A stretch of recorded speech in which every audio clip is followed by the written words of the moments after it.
What is up, gods and goddesses? It's your boy Hollywood AJ, back with another episode of the one and only Keep It 100 YouTube channel, and we're fresh off of UFC 268, so you know I had to do it. That's right, UFC 268 recapping all the action from one of the biggest fight cards in UFC history, and definitely one of the biggest fight cards of the year. And that's saying a lot right there, because UFC is notoriously known for putting on the best, biggest, baddest fight cards of the year. But this year they put on some great fight cards, but this one definitely took the cake. So let's dive right into it. It started off with a banger. All right, last week I made my predictions for this upcoming pay-per-view, and we all saw that Michael Chandler, Justin Gaethje was going to go on before Rose Namajunas and Wei Lee. But Trevor Whitman, having all three of his students fight that night, that being Rose Namajunas, Justin Gaethje, and Kamaru Usman, they had to kind of space it out for him. That way he don't go back to back to back and cornering his three pupils. He only has three students, and those being the fighters I just mentioned, which is truly insane because he went 3 for 3. I mean, that's just unheard of. He is one of the best coaches, if not the best MMA coach of all time. There's no debate. That guy is a true mastermind at what he does. And if I ever want to go into MMA, I would just hope and pray that I could have a coach like him, or just him in general. So the first fight on the pay-per-view was Justin Gaethje versus Michael Chandler. Now, I was very perplexed. You know, I'm going to say some things that might rub people the wrong way, but hey, I'm always known to do that. I'm going to start with this, though. Michael Chandler, Justin Gaethje, it was a great fight. Not only before it even happened, but while the action actually pursued. Both guys coming off a loss, not only just a loss, but title fight losses. Justin Gaethje lost to Khabib Nurmagomedov back in October 2020, and Michael Chandler, of course, lost to the now champion Charles Oliveira back in May of this year. So it was a big fight for both men, and it was definitely a title eliminator fight, being that both guys just came off of a title fight. All right, the winner would definitely get a shot at the title. I'll get into more on the lightweight title picture a bit later, but this fight was guaranteed fireworks. Michael Chandler is a legend in his own. All right, he used to fight for Bellator. He already has a big following, so coming over to the UFC, we expect him to be in these wars like he was against Eddie Alvarez. You know, guys that come over from different promotions, there's some dogs. I gotta admit, Michael Chandler is one of them. I was a huge Michael Chandler fan, even when he fought in Bellator. So when he just came over to the UFC, it was just a true icing on the cake, and that just became my guy. Justin Gaethje, on the other hand, I know he's been fighting in the UFC for 4 years, but I've never really been sold on him. I don't know why. There's just nothing that sold me about this guy.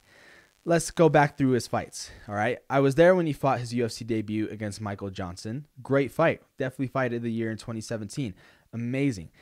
After that, he was put on the Ultimate Fighter opposite Eddie Alvarez. After his huge win over Michael Johnson, he made a big splash in the UFC. I'm not going to debate that. That was a true high-level win against a tough guy in Michael Johnson for his UFC debut. Then he fought Eddie Alvarez. Lost via third-round KO in another barn-burner fight. That fight back then was deemed the most violent fight in UFC history between two of the most violent men in UFC history. He got knocked out via knee. Okay, whatever. That happens. He's 1-1 in the UFC. Then he goes on and fights Dustin Poirier, which is never a walk in the park for any man. Dustin Poirier proved that, stopped him in the 4th round, and, you know, we all thought, okay, Justin Gaethje is just another guy. He might be a journeyman, yada, yada, yada. He then knocked out James Vick in one of the nastiest knockouts I have ever seen. James Vick, though, not the level of the Dustin Poirier or Eddie Alvarez at the time. You know, Eddie Alvarez was a former champion, and Justin Gaethje couldn't beat him. So beating James Vick in the fashion that he did, all right, you know, it's what he was supposed to do. Kudos to him. Then his next fight against Edson Barbosa. Edson's UFC career was a tale of up and downs, all right? That guy's career just truly something that no one can really get a grip on. He got smacked by Khabib, but then he also beat Anthony Pettis in 2016. So, you know, it was guaranteed to be a good fight, and which it was. It was added to the highlight reel of the highlight Justin Gaethje. You like that pun I did there? It was added to the highlight reel of Justin Gaethje with the looping right hand that knocked Edson Barbosa out cold. So great win, but still not the caliber of a top 5 opponent.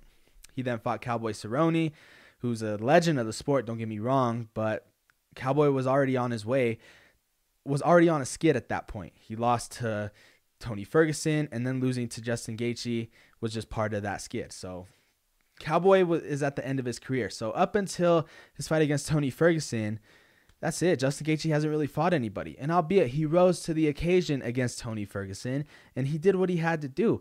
I just think he caught Tony Ferguson on a bad night, and it was just Justin Gaethje's time to shine. Then he fought Khabib Nurmagomedov. Mind you, Khabib had measles a few weeks before the fight and broken toes.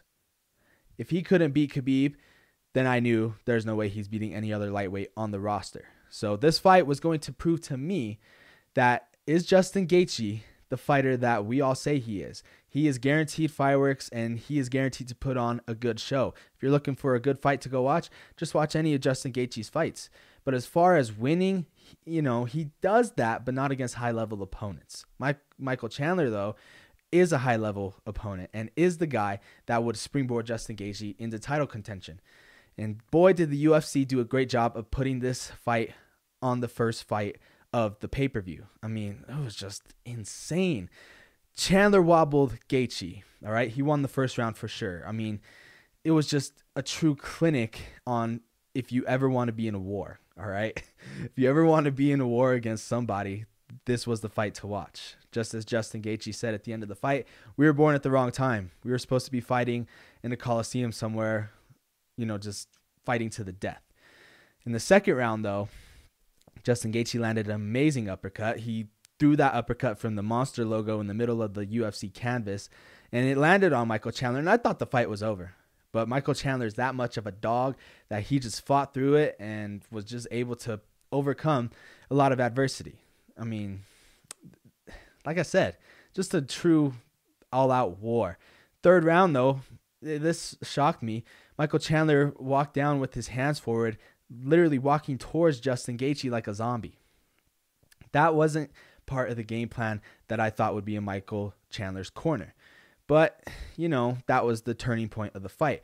Justin Gaethje was landing more, and in my mind, and what my eye test showed me, is that Michael Chandler fought with the sense that he had to prove something.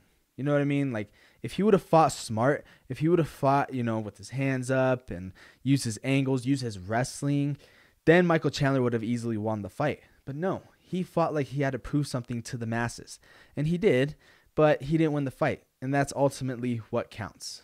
Michael Chandler won the war, you can say, but lost the battle. And ultimately, that's all she wrote there. Title picture, though, in the lightweight division is very weird at this point. Of course, you got Poirier and Oliveira fighting the next pay-per-view, December 11th. But there's kind of an odd man out, and that man is Beneil Dariush. And another odd man out is Islam Makhachev. But Makhachev thinks he deserves a title shot right now, right away. He thinks he deserves the winner of Poirier and Oliveira. So does Justin Gaethje. I know Justin Gaethje said, if I don't get a title shot, I'm going to riot. Okay, but what if we make a true number one contender fight, him versus Islam, the winner fights for the title? And let's say Beneil Dariush goes on and fights a Michael Chandler, or Michael Chandler goes on and fights a Conor McGregor. He flirted with that idea the day after the fight. Conor McGregor said, hey, you know what? It'll happen somewhere down the road. That's a great fight for both men. Michael Chandler doesn't really use his wrestling, so therefore Conor McGregor will have more of an advantage to get a win. But that'd be an all-out war as well. So it's going to be interesting to see how the picture will play out. You got two guys that think they deserve a shot at the title. I think you should just put them to fight either way. You don't get a title shot off of a short notice fight. All right, that's just how it is. I know he beat Dan Hooker, and Dan Hooker had 4 weeks to train, but that just isn't how it's supposed to be in my mind. We move on to the second fight that kind of got snubbed as being fight of the night. I mean, Billy Corantilo and Shane Burgos, that's a fight nobody was talking about. If that was on any other card, or if that was before Justin Gaethje, Michael Chandler, that is another fight that could have set the tone for the entire fight card. And I feel like that's what happened with Justin Gaethje and Michael Chandler. They set the tone for the entire fight card. All the celebrities and people that were there, when Shane Burgos and Billy came on, they all left. They're like, we don't care. We'll wait till Rose and Wei Lee come on. But it was a great fight. I mean, they landed a total, both those men, 497 significant strikes, most in a 3-round fight. That is unheard of. And those guys' stock, no one's stock on this entire card goes down. It all goes up because every fight was such a good fight. Only one fight got finished. Only one fight landed up being a finish, and that was the next one. Frankie Edgar versus Marlon Vera. Chitovera, you may call him. An Ecuadorian heartthrob, you may say, because that guy is as famous as Conor McGregor in Ecuador as Conor McGregor is in Ireland. He's just that popular. But most importantly, the guy can fight. If you look at my last episode and my predictions for this fight, I wasn't sold on Chitovera. He won his last fight, but he lost to Jose Aldo. And other than that, his notable win was way back against Sean O'Malley, which seemed like a lifetime ago. He's been in the UFC for 7 years. Back in 2014, he made his UFC debut. That is, he hasn't really had that marquee win, but I think he got it. And if you saw the photo that Chitovera did when he landed that front kick on Frankie Edgar, he made his face look like the Stranger's masks. I don't know if you all seen that movie Strangers, but that's what Frankie Edgar's face looked like. Frankie was protesting the stoppage. It was a great stoppage. Great win for Marlon. I'm on the bandwagon. That is a huge win.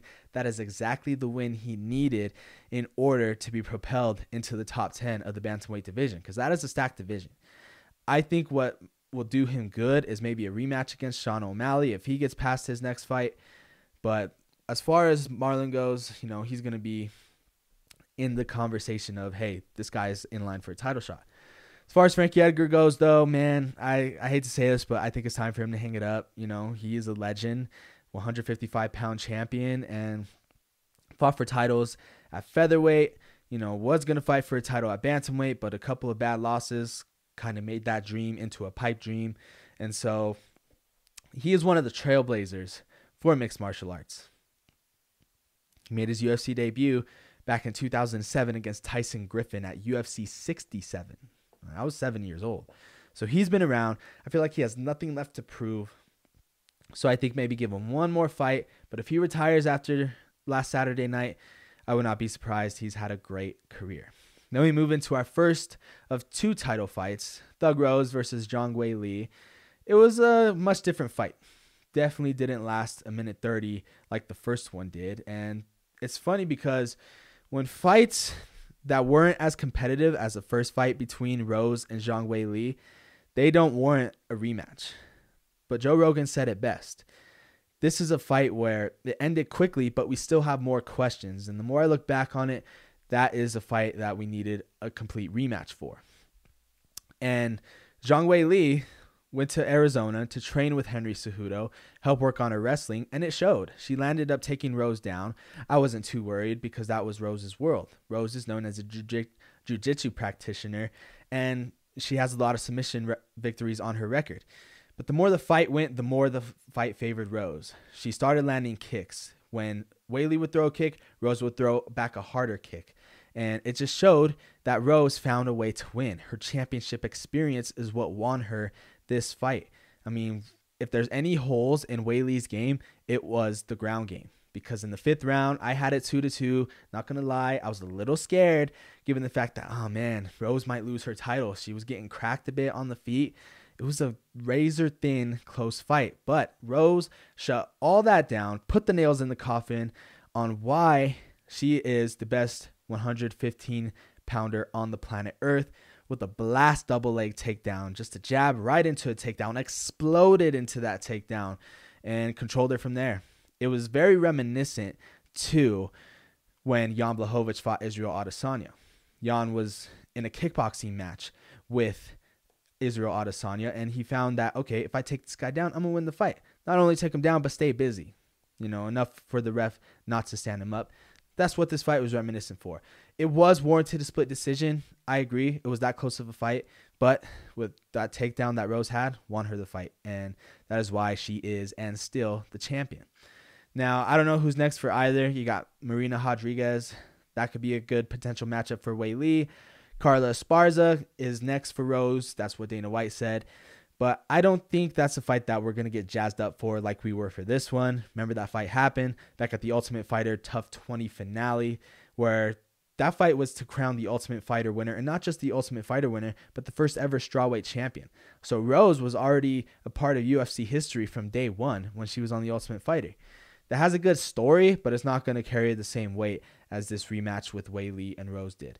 Now, going back to the Chitovera and Frankie Edgar fight, I just want to say real quick before I talk about the main event, that knockout that Marlon had over Frankie was very reminiscent of Anderson Silva, Vitor Belfort. It was very reminiscent to Lyoto Machida, Randy Couture, where he retired Randy Couture, knocked out his tooth, and sent Randy off into the sunset and became one of the most popular actors in the Expendables franchise.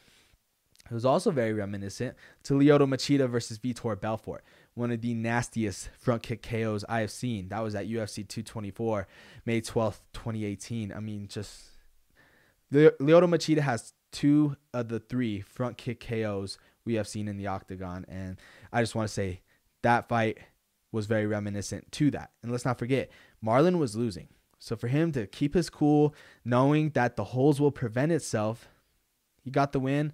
Like I said, put me on the Marlon bandwagon. He's an awesome guy. Now, let's talk about the main event. It was a great fight. It started off really, really slow. And I don't know if it was just ring rust or what, but Colby Covington seemed very hesitant. I know in the first fight, it looked like he was fighting a little bit off of emotions, but from my standpoint, he looked very hesitant, while Usman was initiating the engagements like he did in the first fight.